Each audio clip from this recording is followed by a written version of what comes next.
Proverbs 23 and verse 29. It says, Who hath woe, who hath sorrow, who hath contentions, who hath babbling, who hath wounds without cause, who hath redness of eyes? They that tarry long at the wine, they that go to seek mixed wine. Look not thou upon the wine when it is red, when it giveth his colour in the cup, when it moveth itself aright. At the last it biteth like a serpent, and stingeth like an adder. Thine eyes shall behold strange women, and thine heart shall utter perverse things. Yea, thou shalt be as he that lieth down in the midst of the sea, or as he that lieth upon the top of a mast. They have stricken me, shalt thou say, and I was not sick. They have beaten me, and I felt it not. When shall I awake? I will seek it yet again. For many years in the past, the overwhelming majority of Bible-believing Christians worldwide were firmly committed to the practice of total abstention from alcohol. It was only a very small number of evangelicals who held what they said was the right to drink in moderation. But the last 30 to 40 years has seen a real change in that connection, with the general loosening of standards amongst evangelicals on a lot of issues, anything goes attitude. There are now many who have abandoned the long-held abstentionist view. When we think of this issue, should Christians drink, the important question is not merely what has been the long-held view of Christians, of the majority of Christians, but the important question is, what does the Bible teach on this? What does the Bible actually say in regard to this issue? And I believe that there is a strong case from the Bible itself for total abstention. And if we really love the Lord, if we're really seeking to obey his word and live lives that are honouring to him, then I believe we should choose not to touch alcoholic drinks. 1 Corinthians 10:31 says, whether therefore ye eat or drink, or whatsoever ye do, do all to the glory of God. That's what motivates us and controls us, what should control us as believers, doing everything we do to the glory of God. People often use the argument that wine was allowed in the Bible. There are many references to wine in both the Old and the New Testaments, and it was alcoholic wine.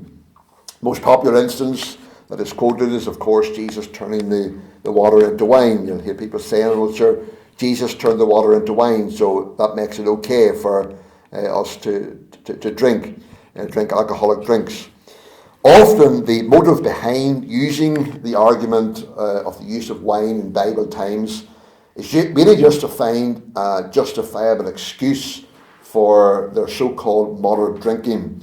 It's based on a very superficial understanding of the use of wine in Bible times. Very powerful argument against this understanding is the following. The alcohol industry in Bible times was very, very different from the modern day one. That's so important that we keep that in mind. The alcohol industry in Bible times was very different from what we have today. The size and character of the alcohol industry is seriously changed since Bible times. There were dramatic changes in terms of the quantity, how much was available, the strength of the alcohol, and the human costliness of its products. The alcohol industry of Bible times can't even begin to be compared with the modern day one. So, whatever may have been the case in Bible times as far as drinking any alcoholic drink, especially wine, was concerned, the principles that are taught in God's word would require us to steer completely clear of drinking alcohol. If we really love the Lord, we will want the principles of his word to be our guide in all of our behaviour. The principles that God has laid down in his word, that's what should guide and control us in everything we do, in all of our actions and all of our behaviour. So what are the arguments against consuming alcohol today, and especially in light of the fact that the church, that is, believers in Old Testament times and even the first Christians in New Testament times, were permitted to drink wine which did contain alcohol? Well, two things tonight. First of all, activities may change categories. Now, what do I mean by that? I'll explain that. All activities and actions, everything we do, every action that we do, it falls into one of two categories. Either it's a good and a righteous activity, an activity that pleases, honours and glorifies God, or it's an activity that is bad, evil, unrighteous, does not glorify God, dishonours God. So everything we do, it falls into one of those two categories. Something good, righteous, honouring to God, or bad, evil, and dishonouring to God. And as believers, of course, our goal in life is to engage in those activities that honour and glorify God, and avoid those things that are evil and dishonouring to God. 1 Corinthians 6 and verse 20, for ye are bought with a price, therefore glorify God in your body and in your spirit, which are God's. So we've been bought with a price. That's why we're saved. Christ bought us with his precious blood. We now belong to him. And so, therefore, in the light of that, Paul says, we are to glorify God in our body and in our spirit. Everything we do with these bodies of ours and with our spirits, we are to glorify God through that. But it is possible for some activities to change from one category to the other, depending on the circumstances. And an example of an activity that can change from one of those categories to the other is warfare. We saw before, one other night, how God commanded the Israelites to go to war against the evil nations there in Canaan and to basically wipe them out. In those circumstances, war was in the category of a good and even a righteous activity. They were executing God's righteous judgment on those evil nations. God had commanded them to do that. So therefore, their warfare there in Canaan was an action, an activity that was in the category of something good and righteous, something that God commanded. Today, or indeed at any time throughout history, if a nation aggressively invades another nation, just killing wholesale, motivated by greed or hatred or just madness, which I believe some of our present day wars fall into that category, well, in that case, war is definitely not in the good and righteous category, it's in the evil category. When the nation that they have unjustly invaded takes up arms to protect and to defend themselves, then that comes into the category of a good activity. It's a just war. A people have the right, or a country has the right to defend and protect its citizens from evil aggression. So warfare can change category depending upon the circumstances. It can be in the evil category, or it can be in a good category. In regard to war, what you can't say is, the Israelites went to war in the Old Testament, therefore that justifies war under any circumstances. If I don't like our neighbours, if we don't like our neighbours, we can just, our neighbouring country and its people, we can just aggressively attack them, we can drop bombs on them and cause them great harm and suffering. War was allowed in the Old Testament, therefore we can do that. Such an argument would be clearly foolish, wouldn't it? And yet that's the very same argument that many Christians use in support of drinking alcohol, the use of alcohol. They say, God allowed wine to be drunk in Bible times.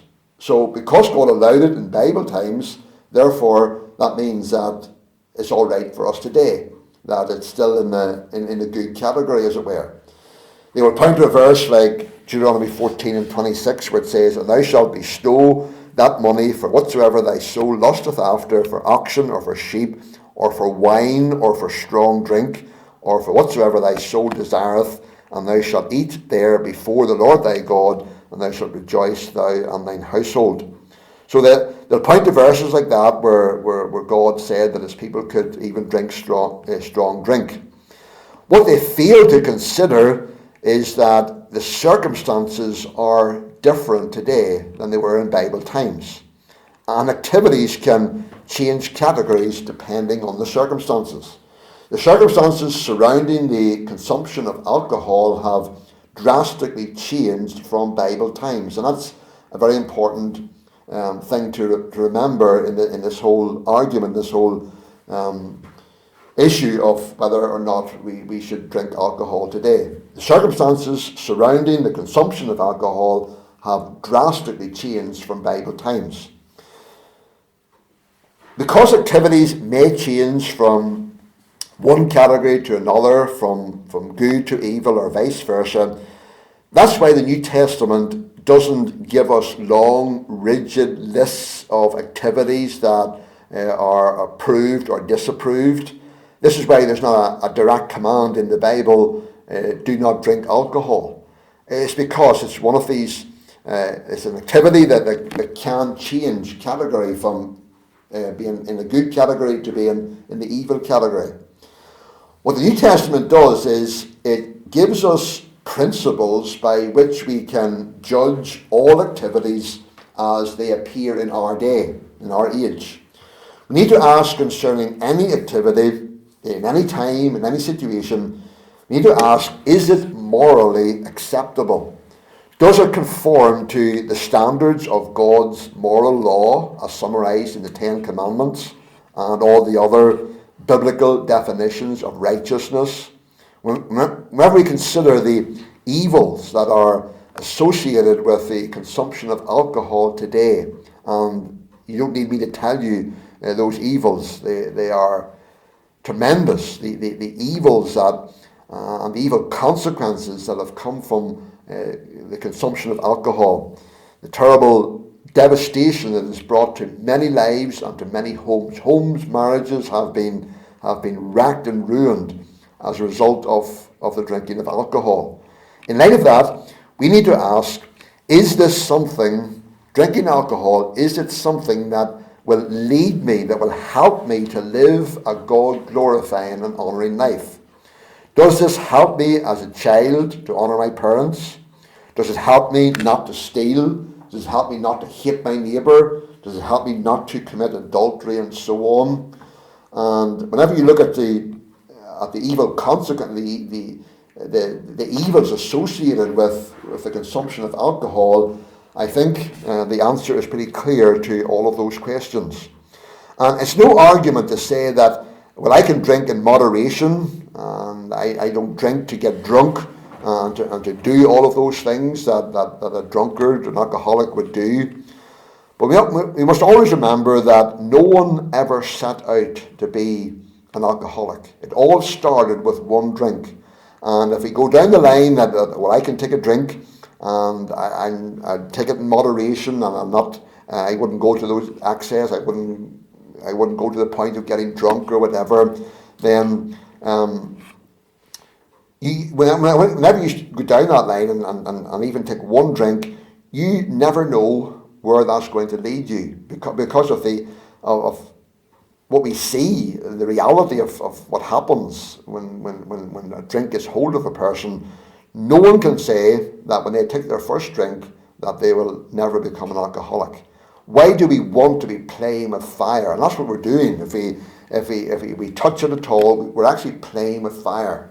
And that's always a dangerous thing to do.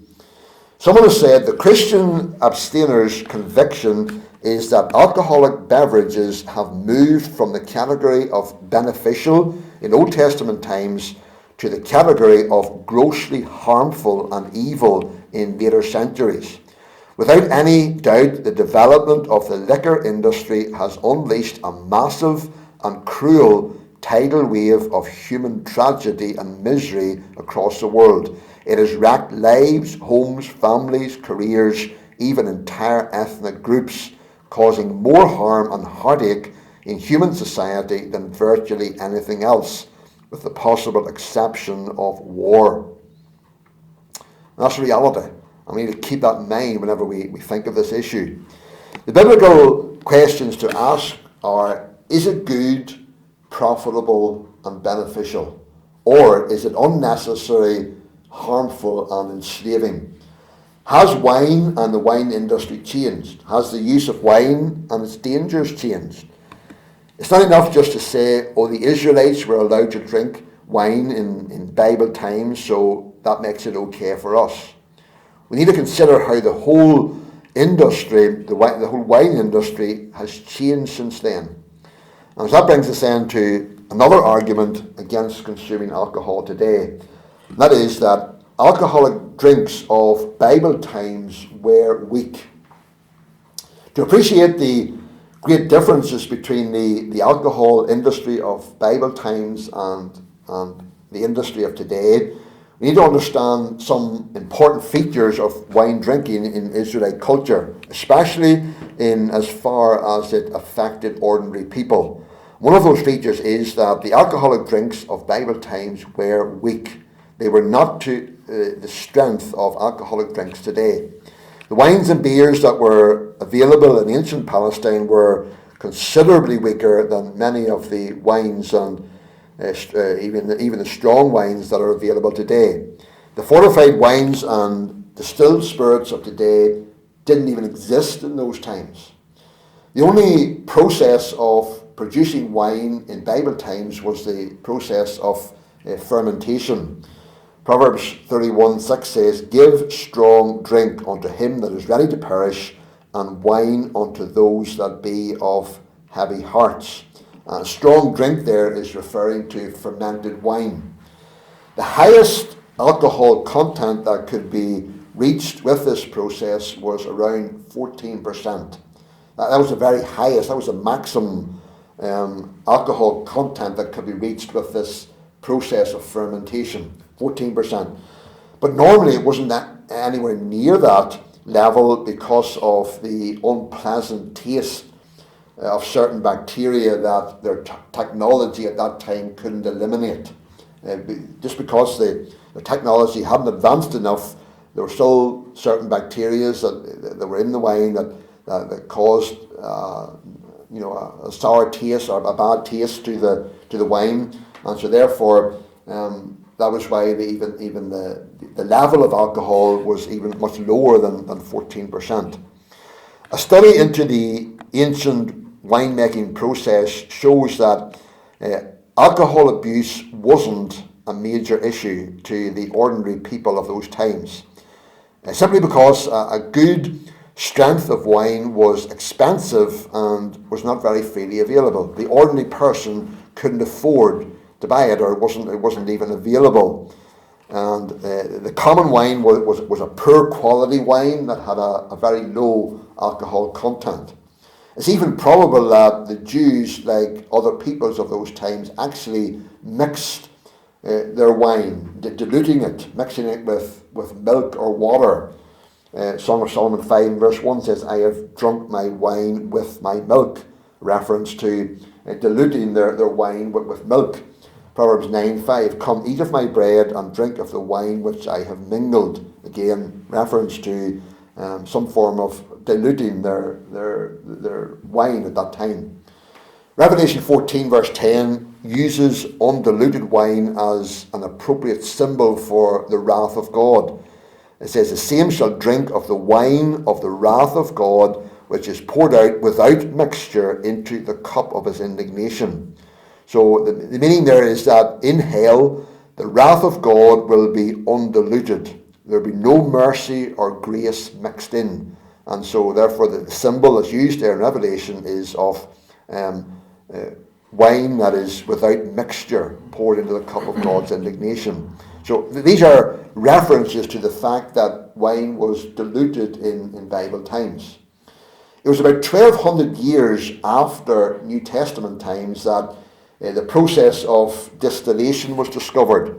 And this process of distillation in the producing of alcoholic drinks and wines and so on, that brought about a massive change in the strength and the availability of alcoholic drinks. The top limit of 14% alcohol such as there was in Bible times, um, and that was in the very strongest of drinks at that time, that percentage took a massive leap as a result of this process of distillation being discovered and implemented. Spirits nowadays normally have 40%, and stronger ones would have up to 75% of level of alcohol. So very, very different. So we can see the massive difference between the alcohol industry of Bible times and the modern day one, and the implications of that.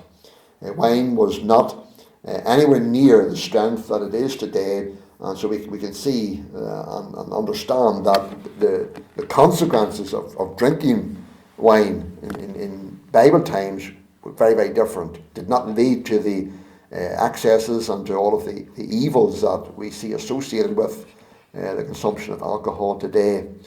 So that's just a little start of looking at this subject, this issue of should Christians drink. And I think a lot of times it is based on ignorance. Sometimes I believe willful ignorance. People don't want to know what the background is to the use of wine in the Bible. But I think it's very profitable for us to understand that there was a massive difference between the whole wine industry then and the one today, and how that has implications as far as the consequences of drinking alcohol. So we'll look again, God willing, next week more at this, but trust that gives us a little understanding of the use of wine and in Bible times and how that impacts us today. So